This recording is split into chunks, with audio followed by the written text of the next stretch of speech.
그날에 여호와께서 말씀하신 이 산지를 지금 내게 주소서. 당신도 그날에 들으셨거니와 그곳에는 아낙 사람이 있고 그 성읍들은 크고 견고할지라도 여호와께서 나와 함께 하시면 내가 여호와께서 말씀하신 대로 그들을 쫓아내리이다 하니. 하나님의 말씀입니다. 하나님께 감사합니다. 여호수아서의 후반부에는 땅의 분배와 정착 과정을 알려주고 있습니다. 지난주에 살핀 13장에서는 여호수아서의 후반부를 시작하는 장이었습니다. 13장은 본격적인 가나안 땅 분배에 앞서서 이미 요단 동편에 이루어진 두 지파 반에 대한 땅 분배를 말해 주었습니다.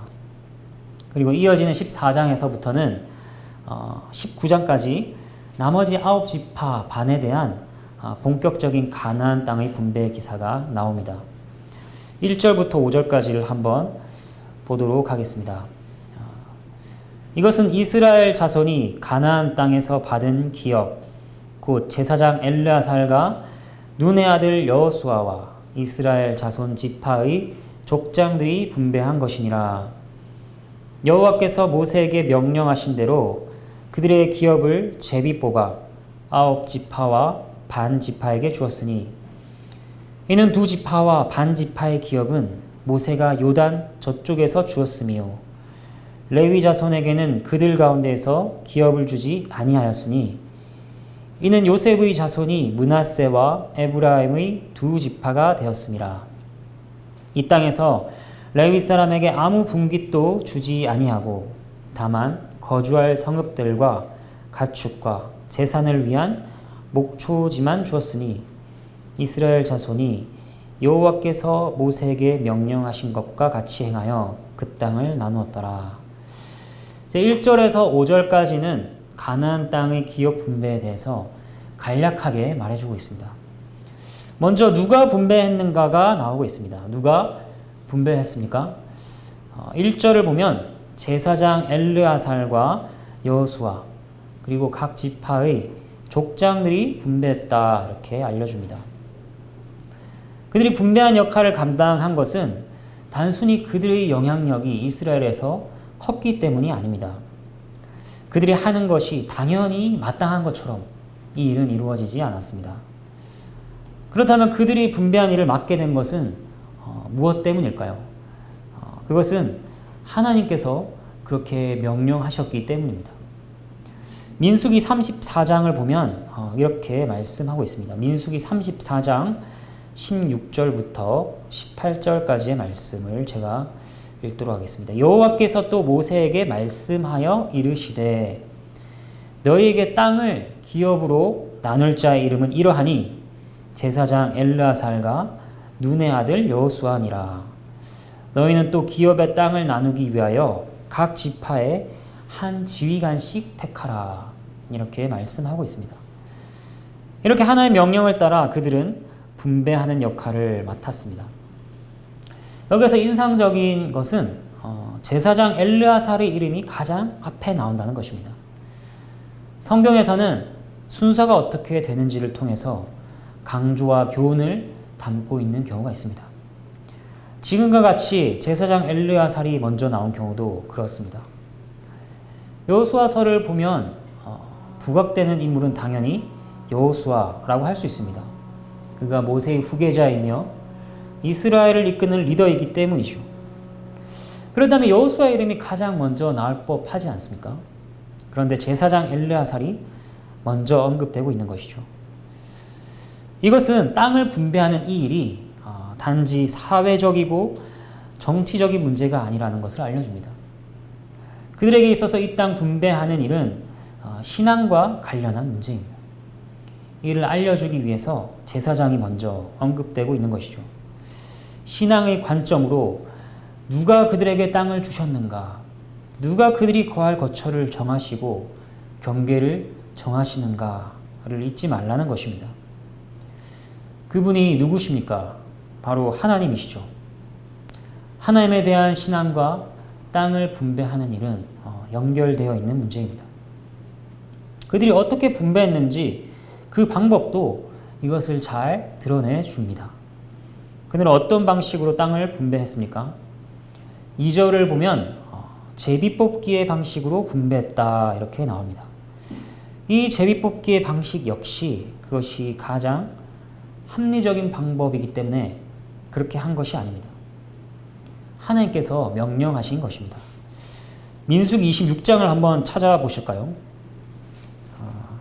민수기 26장 54절입니다.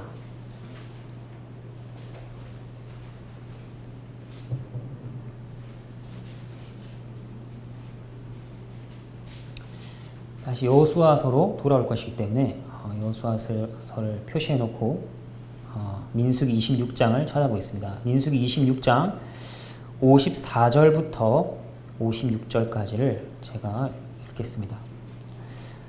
수가 많은 자에게는 기업을 많이 줄 것이요 수가 적은 자에게는 기업을 적게 줄 것이니 그들이 계수된 수대로 각기 기업을 주되 오직 그 땅을 제비 뽑아 나누어 그들의 조상 지파의 이름을 따라 얻게 할지니라. 그 다소를 막론하고 그들의 기업을 제비 뽑아 나눌지니라. 제비를 뽑아 나누라는 이 명령은 제비는 사람이 뽑지만 모든 일을 작정하기는 여호와께 있다 하는 교훈을 알려줍니다. 누가 정하시는가? 결정권이 누구에게 있는가? 여호와께 있으니 여호와의 결정에 순복하라. 그 결정하심에 만족하라 하는 것입니다. 그리고 우리가 찾아본 민수기의 본문은 또 땅 분배에 있어서 제비 뽑기의 원리를 좀 더 구체적으로 알려주고 있습니다. 무조건 제비를 뽑아 막 분배하는 것이 아닙니다. 사람이 많아도 좁은 땅에 걸리면 군말 없이 가라 이런 게 아닙니다. 계수된 대로 기업을 주는 것이죠. 수가 많으면 기업을 많이 줄 것이고 수가 적으면 기업을 적게 줍니다. 하지만 어디를 차지할 것이냐 하는 것은 수가 많고 적음에 달린 것이 아니라 제비를 뽑아 나누는 것입니다. 그러니까 두 가지 원리입니다. 계수된 대로 그리고 제비가 뽑힌 대로 분배하는 것입니다. 그들이 분배하는 모습을 구체적으로 이렇게 생각해 볼 수 있을 것 같습니다. 제사장 엘르아살은 제비를 뽑아 각 지파의 기업을 나누었을 것입니다. 여호수아는 기업 분배 과정을 총괄하는 역할을 했겠죠. 그리고 족장들은 분배되는 땅을 확인하고 또 자신의 지파의 상황과 입장을 대변하는 역할을 감당했을 것입니다. 다시 본문으로 돌아와서 여호수아 14장 2절 뒷부분부터는 누구에게 나누어 주었는지에 대해서 알려줍니다. 누구에게 주어졌습니까? 9지파와 반 지파입니다.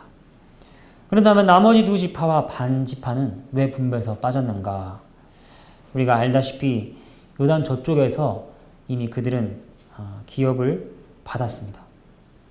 그리고 레위 지파도 빠졌는데 대신 요셉의 두 아들 므낫세와 에브라임이 2지파가 되어서 기업을 받았습니다. 이것은 므낫세와 에브라임 지파의 수가 많기도 하였지만 야곱이 요셉에게 이렇게 말했기 때문입니다. 창세기 48장을 보면 5절 말씀 이렇게 나옵니다. 요셉에게 야곱이 이렇게 얘기합니다. 너가 낳은 두 아들 에브라임과 므낫세는 내 것이라. 르우벤과 시므온처럼 내 것이 될 것이요. 그렇게 요셉의 두 아들 므낫세와 에브라임은 야곱의 다른 아들들처럼 야곱의 아들이 되었고 이스라엘의 지파가 되었습니다. 그리고 덧붙인 설명에서 레위 지파에게는 거주할 성읍과 목초지가 주어졌다 이렇게 알려줍니다.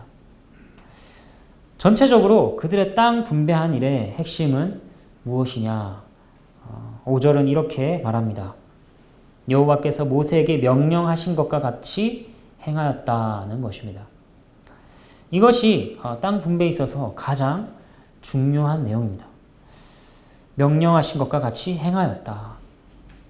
이 부분이 빠지면 아무리 훌륭하고 지혜롭게 그들이 땅을 분배했다고 해도 아무런 의미가 없는 것입니다. 6절부터 9절까지의 말씀을 한번 보겠습니다. 그때 유다 자손이 길갈에 있는 여호수아에게 나아오고 그니스 사람 여분네 아들 갈렙이 여호수아에게 말하되 여호와께서 가데스 바네아에서 나와 당신에게 대하여 하나님의 사람 모세에게 이르신 일을 당신이 아시는 바라.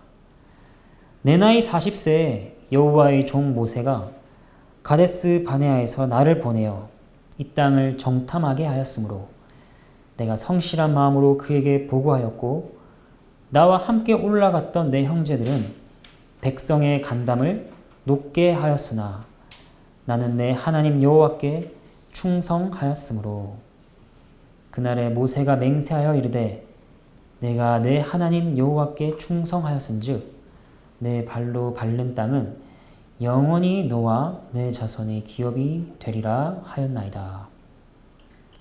땅을 분배하는데 갈렙이 여호수아에게 나아서 말합니다. 갈렙은 누구입니까? 그는 유다 지파의 지휘관입니다. 그리고 6절을 보면 그를 어떻게 소개하는가? 그니스 사람 여분네의 아들이라고 소개합니다. 그런데 재미있는 것은 그니스 족속은 이스라엘 백성이 아니라는 것입니다. 창세기 15장을 보면 아브라함에게 여러 이방 민족의 땅을 주시겠다 하나님께서 언약을 맺으시는 장면이 나옵니다. 그런데 그 이방 족속들 중에 그니스 족속이 포함되어 있는 것입니다. 그러니까 그니스 사람 여분네는 이방인입니다. 우린 여분네가 어떻게 이스라엘 백성과 함께 하게 되었는지 알 수 없습니다. 그러나 갈렙의 아버지 여분네는 이스라엘 백성 안에 들어오게 되었고 유다 지파에서 자리를 잡았습니다. 갈렙도 마찬가지였죠. 비록 그는 이방 아버지를 두었으나 생의 마지막까지 하나님의 백성으로 살았습니다. 그리고 이스라엘의 하나님께 충성을 다했습니다. 그 갈렙이 여호수아에게 말합니다. 뭐라고 말하고 있나요? 여호수아 당신도 알다시피 이렇게 갈렙은 과거의 이야기를 꺼냅니다. 이 이야기는 여호수아도 너무나도 잘 아는 일입니다.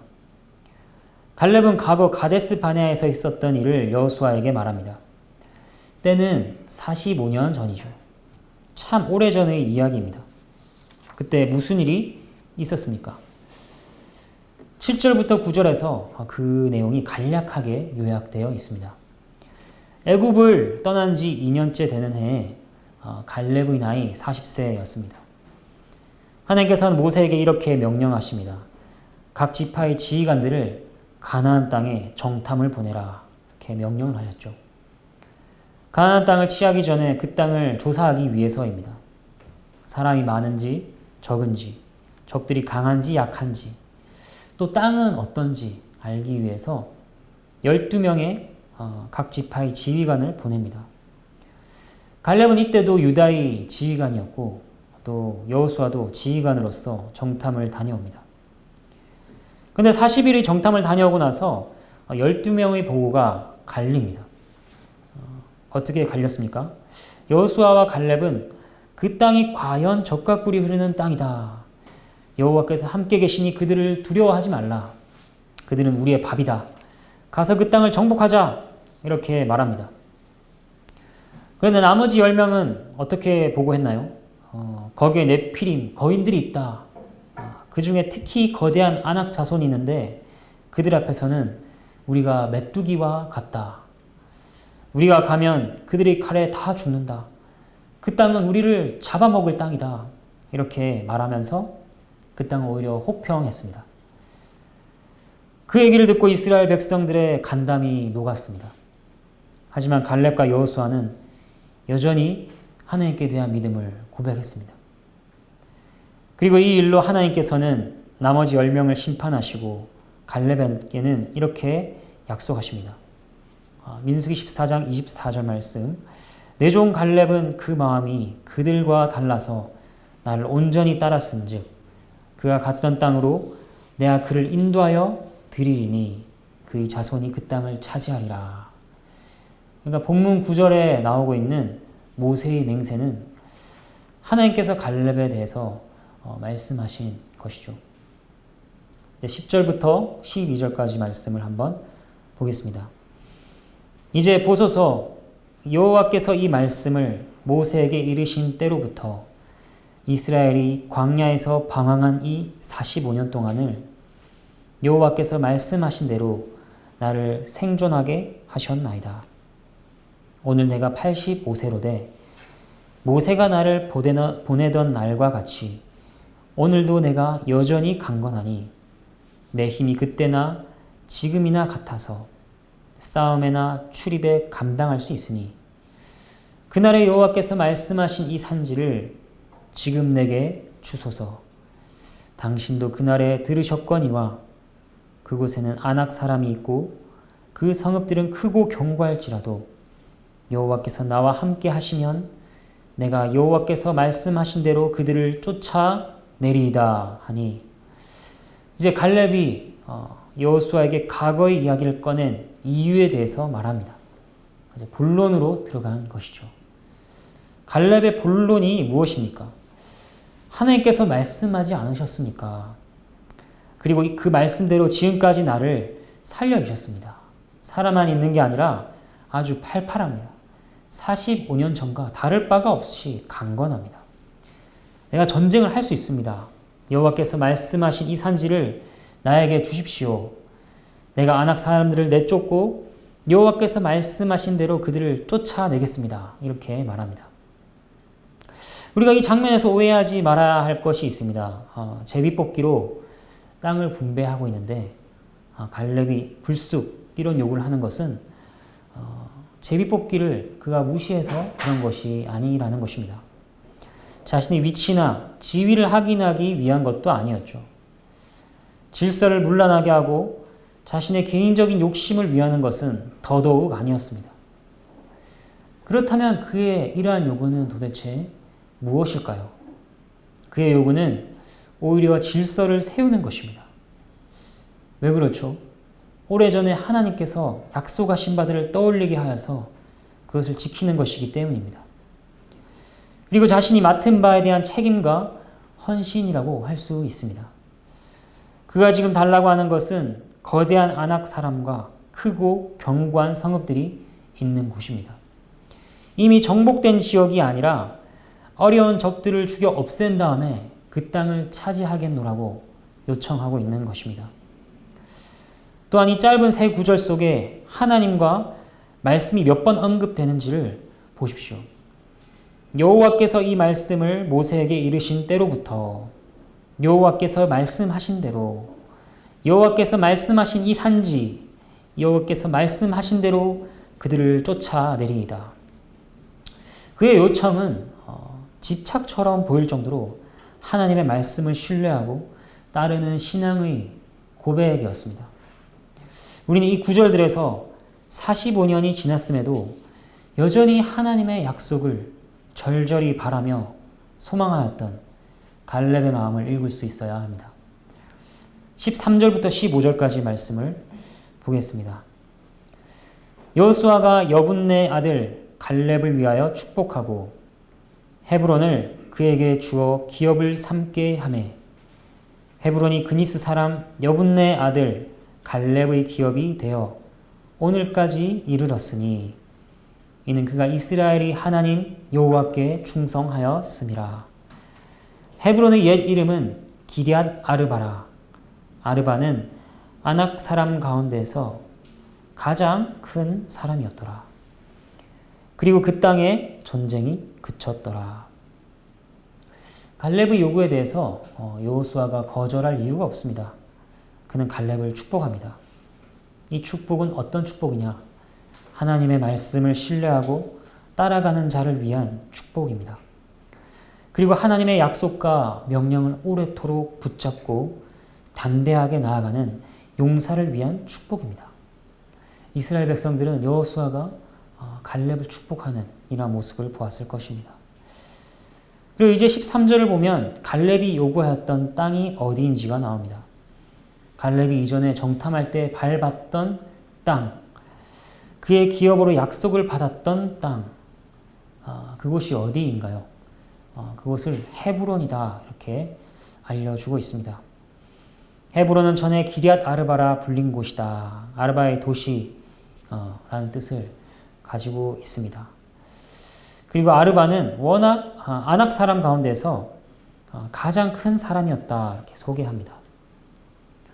헤브론에 대한 정보는 성경 곳곳에서 등장하고 있는데 특히 주목할 만한 점들이 많습니다. 시간을 거슬러 올라가면 헤브론은 어떤 곳이냐? 아브라함과 이삭이 거류했던 장소입니다. 그들은 거기서 장막을 치고 제단을 쌓았습니다. 그리고 아브라함의 아내 사라가 죽은 곳이기도 하죠. 아브라함은 그곳에 자신의 아내를 장사하기 위해서 막벨라 불을 포함한 밭을 삽니다. 그것은 아브라함 생에 유일하게 소유하였던 약속의 땅이 있는 곳입니다. 아브라함과 사라, 이삭과 리브가, 야곱과 레아, 그들 모두가 거기에 장사되었습니다. 헤브론 그야말로 이스라엘 자손에게 있어서 매우 의미 있는 장소인 것이죠. 이스라엘 역사와 뿌리가 잠들어 있는 곳이요. 뿐만 아니라 하나님께서 이 땅을 내게 주리라 약속하셨던 것이 그 성취가 시작된 장소이기도 합니다. 갈렙이 오래전에 가나안을 정탐할 때 그가 이 땅을 밟았던 것도 어쩌면 이러한 이유들로 인함인지 모릅니다. 이방 아버지를 두었지만 하나님의 백성이 되었고 또 유다의 지휘관이 된 갈렙. 그는 이스라엘의 선조들, 그들의 소망과 신앙을 그 땅에서 느끼기를 원했는지 모릅니다. 그리고 45년을 기다리고 마침내 자신의 유업으로 취하였습니다. 그리고 취하였으니 오늘까지 이르렀다 이렇게 알려줍니다. 여호수아가 기록될 당시까지 여전히 그의 것으로 남아있었다 말합니다. 성경에 나오는 오늘까지 이르렀다 라고 하는 표현은 그 당시만을 의미하지는 않습니다. 앞으로도 그럴 것이라 그런 암시가 들어있는 표현이라 할 수 있습니다. 그러니까 헤브론이 오늘까지 갈렙의 기업이 되어 남아있고 앞으로도 그럴 것이다 하는 뜻이 드러나지 않게 들어있는 것이죠. 갈렙은 헤브론을 영원한 기업으로 받았습니다. 그리고 마지막으로 15장은 무엇이라 말하며 마치는가? 그 땅에 전쟁이 그쳤더라 이렇게 마무리를 합니다. 이 말을 다르게 표현하면 그 땅이 전쟁으로부터 쉬게 되었다 이렇게 할 수 있습니다. 이 표현은 여호수아서 11장을 보면 등장하는 표현입니다. 11장 마지막 구절을 보면 이렇게 나와 있습니다. 여호수아서 11장 23절 말씀 한번 찾아보실까요? 여호수아서 11장 23절 말씀입니다.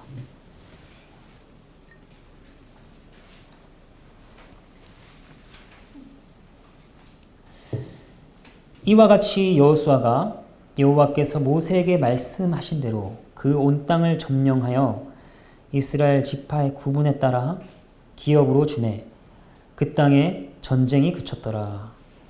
그 땅이 전쟁으로부터 쉬게 되는 것, 이 일에 여호수아와 갈렙이 함께 사용된 것입니다. 그리고 또 두 구절에서 공통되는 점은 그들의 신실함이라고 할 수 있죠. 여호수아가 여호와께서 말씀하신 대로 행한 것처럼 갈렙도 이스라엘이 하나님 여호와께 충성한 자였습니다. 45년 전 믿음으로 땅을 정탐하였고 지금까지 여전히 신실한 두 지도자를 통하여서 하나님께서는 이 일을 이루셨습니다. 이제 여호수아서 14장에서 우리에게 보여주고 있는 교훈과 적용을 한번 살펴보도록 하겠습니다. 본문은 땅을 분배하는 이야기와 갈렙의 이야기로 이루어져 있었습니다. 먼저 땅을 분배한 이야기에서 우리가 얻을 수 있는 교훈은 무엇입니까? 이스라엘이 기업을 분배하는 과정과 결과에 있어서 가장 중요한 것은 하나님의 뜻이었습니다. 이 원리는 단지 가나안 땅을 분배한 일에만 해당되는 것이 아닙니다. 교회의 일이 그렇고 또 하나님 나라의 원리가 그렇습니다. 일을 처리하는 과정에 있어서 하나님의 뜻이 중요하다 하는 것은 무슨 말입니까? 그것은 우리가 무슨 일을 처리하든지 가장 먼저 말씀을 기준으로 삼아야 한다는 교훈을 줍니다. 웨스트민스터 신앙고백서의 1장에 보면 성경에 대해서 진술하고 있습니다. 그런데 어떤 내용이 들어있는가 하면 이런 내용이 들어있습니다.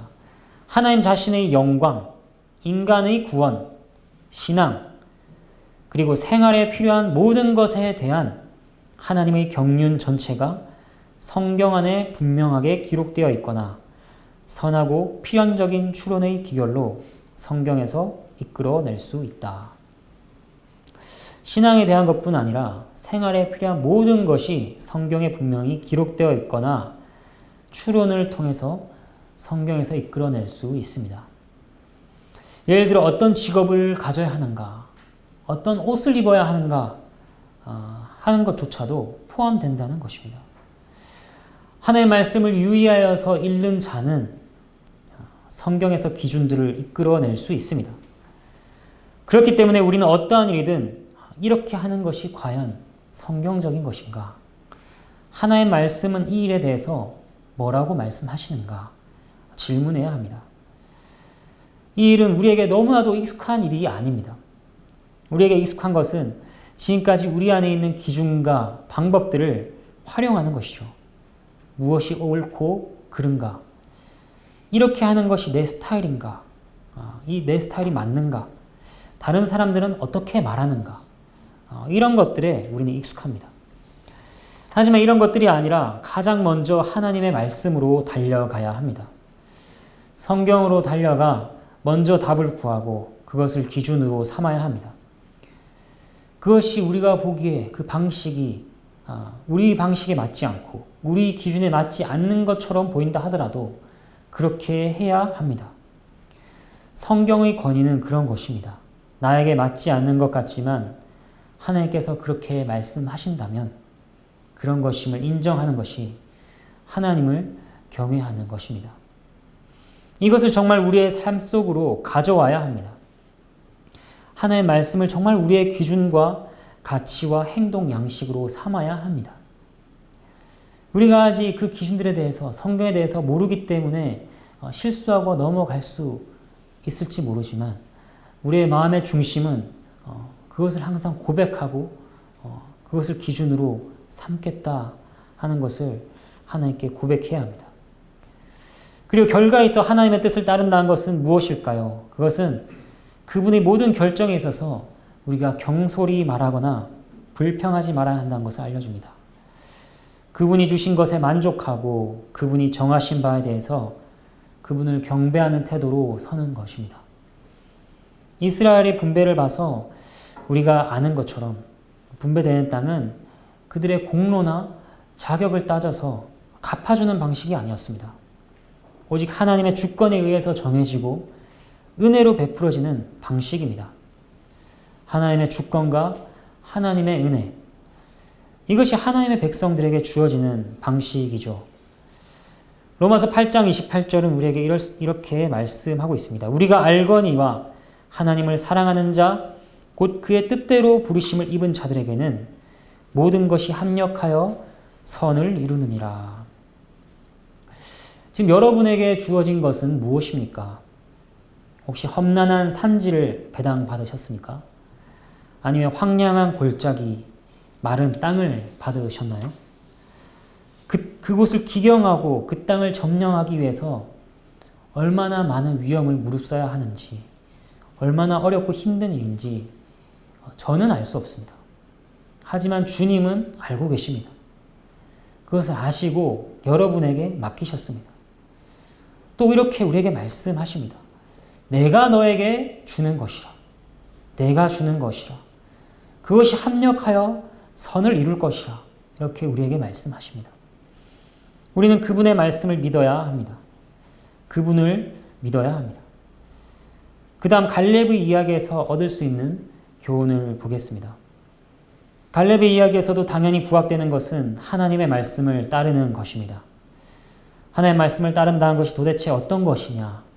단지 말과 개념이 아니라 그의 모습을 통하여서 실제적으로 우리에게 보여주고 있는 것이죠.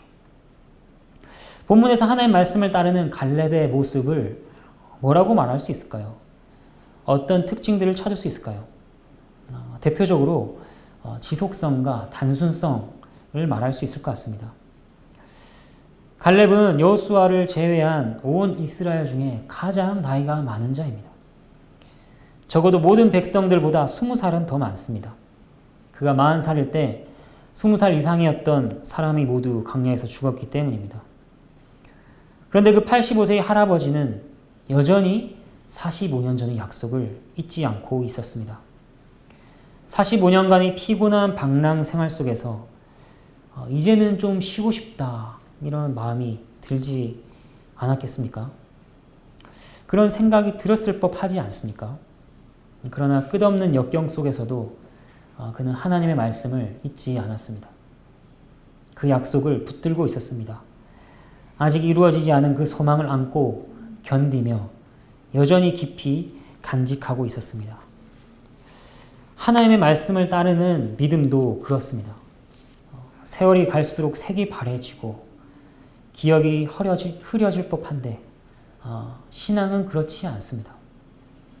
여전히 나이가 들었고 세월은 흘렀지만 신앙의 불은 꺼지지 않고 타오르고 있으며 마음 안에서 소망은 꿈틀대고 있습니다. 오히려 바울의 고백처럼 겉사람은 낡아지나 속사람은 날로 새로워집니다. 하나님을 사모하는 마음이 그렇게 점점 진해지는 것이죠. 또한 하나님의 말씀을 따른다는 것은 단순한 것입니다. 복잡하게 따지고 계산하지 않습니다. 이 산지를 내게 주리라 말씀하셨으면 그렇게 될 줄을 믿습니다. 그 산지에는 거인들이 있는데요. 성읍들이 크고 견고하지 않습니까? 그러한 것들을 하나님의 말씀에 덧붙이지 않습니다. 신자가 하나님의 말씀을 있는 그대로 받을 때 염려는 사라지고 그 마음은 담대해집니다. 갈렙의 이야기에서 무엇보다 또 중요한 것은 또 그 이면에 있는 하나님의 인도하심이라고 할 수 있습니다. 갈렙의 충성심, 한결같음, 지속적이고 단순한 믿음, 그 이면에는 하나님의 인도하심이 있습니다. 그 시작부터 우리가 생각해 볼 수 있죠. 갈렙의 아버지 그니스 사람 여분네, 그를 이스라엘로 이끄신 분이 누구신가?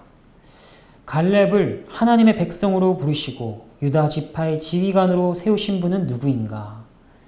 정탐을 떠날 때 갈렙의 마음과 발걸음을 헤브론으로 향하게 하신 분은 누구인가?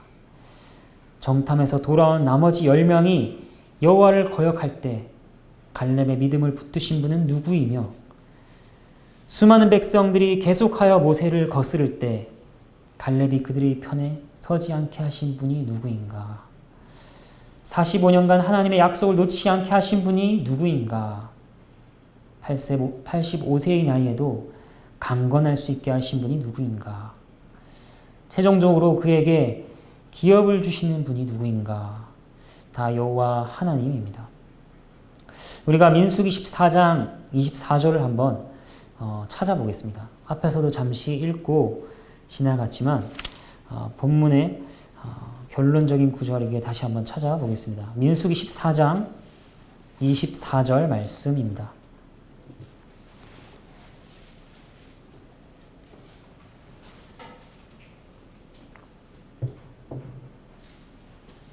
민수기 14장 24절 말씀 제가 다시 한번 읽도록 하겠습니다. 그러나 내 종 갈렙은 그 마음이 그들과 달라서 나를 온전히 따랐은즉 그가 갔던 땅으로 내가 그를 인도하여 드리리니 그의 자손이 그 땅을 차지하리라. 내가 그를 인도하여 드리리니 그의 자손이 그 땅을 차지하리라. 오늘 본문의 갈렙 이야기는 이렇게 말씀하셨던 하나님께서 그 약속을 성취하시는 이야기입니다. 신자의 인생은 이와 같습니다. 하나님께서 우리를 부르셨습니다. 저와 여러분을 영원전에 예정하셨고 모태에서부터 지켜보셨습니다. 그리고 지금까지 보호 인도하셨고 복음을 믿게 하셨고 또 수많은 배도의 기회에도 불구하고 우리를 지키셨습니다. 그리고 그분이 마지막에는 우리에게 영원한 기업을 주실 것입니다. 우리가 무엇을 자랑하리요? 오직 우리를 세우시고 붙드시며 인도하시는 그분을 찬양할 따름입니다. 저와 여러분 안에서 선한 일을 시작하신 분께서 마지막까지 그 일을 이루실 것을 확신합니다. 함께 찬양하도록 하겠습니다.